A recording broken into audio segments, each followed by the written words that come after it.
Salut à tous, j'espère que vous allez bien. On se retrouve pour une nouvelle vidéo. Il s'agit de ma palme, donc de ma pile à lire mensuelle pour le mois de mars, dans laquelle je vais vous présenter 4 livres, 4-5 livres, sachant que, autant vous prévenir tout de suite, je ne suis pas sûre de lire tous ces livres.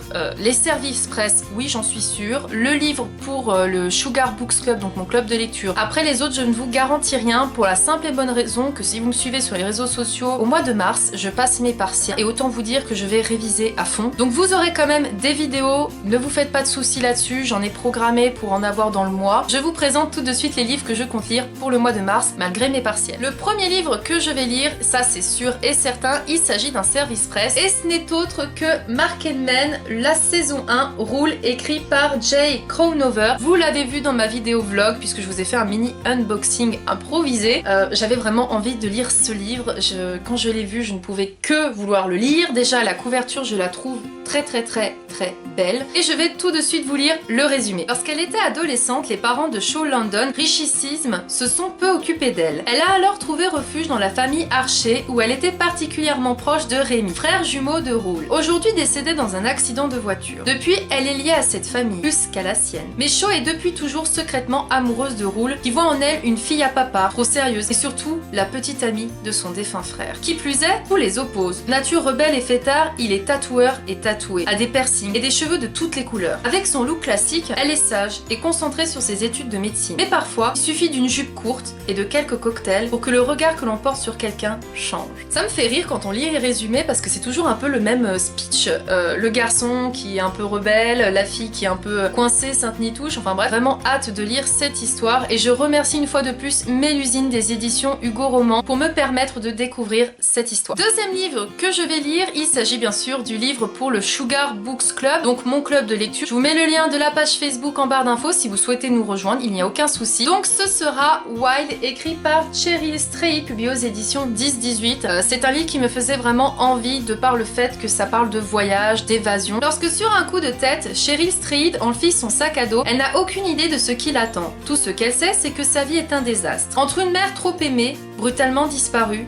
un divorce douloureux et un lourd passé de junkie, Cheryl vacille. Pour tenir debout et affronter les fantômes de son passé, la jeune femme n'a aucune réponse mais un point de fuite. Tout quitter pour une randonnée sur le chemin des crêtes du Pacifique. Lancée au cœur d'une nature immense et sauvage, seule sous un sac à dos trop lourd, elle doit avancer pour survivre. Sur 1700 km d'épuisement et d'efforts et réussir à atteindre le bout d'elle-même. Une histoire poignante et humaine où la marche se fait rédemption. Troisième livre que je vais lire, il s'agit bien sûr de celui que vous avez voté pour le dernier choix des lecteurs puisqu'il a été remplacé par le Sugar Books Club. Il s'agit de Le Joyau, le tome 1, écrit par Amy Ewing, publié aux éditions Robert Laffont dans leur collection R. C'est un bouquin qui me faisait vraiment envie depuis un bon moment. Déjà, je trouve que la couverture est sublime. Bon, de toute façon, en général, les couvertures de la collection R sont toujours très belles et je vous lis tout de suite son résumé. Vous êtes plus précieuse que vous ne le pensez. Le Joyau, haut lieu et cœur de la cité solitaire, représente la richesse, la beauté, la royauté. Mais pour une jeune fille pauvre comme Violette Lasting, le Joyau est avant tout synonyme de servitude, et pas n'importe laquelle. Violette a été formée pour devenir mère porteuse, car dans le Joyau,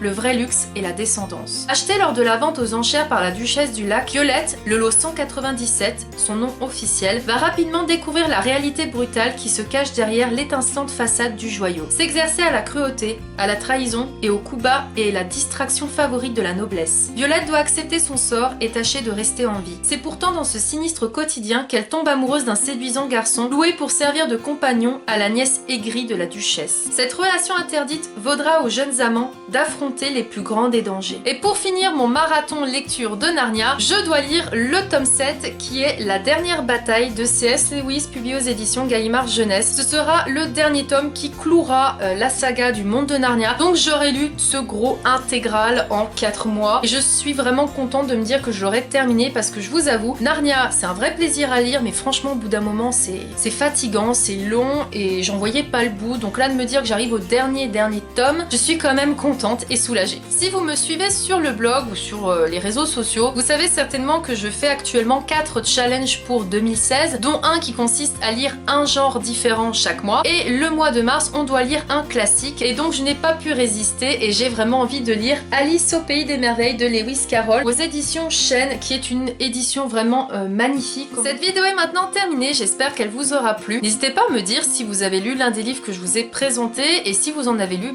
ce que vous en avez pensé, si vous avez aimé ou pas. En tout cas, j'espère vraiment lire tous ces livres parce qu'ils me font vraiment tous envie. Mais après, voilà, comme je vous l'ai dit, je m'adapte à mes cours, à mes révisions, et si je n'ai pas le temps de lire, eh bien ma foi, tant pis pour moi. En tout cas, j'espère que cette vidéo vous aura plu et je vous fais à tous de gros bisous. Salut!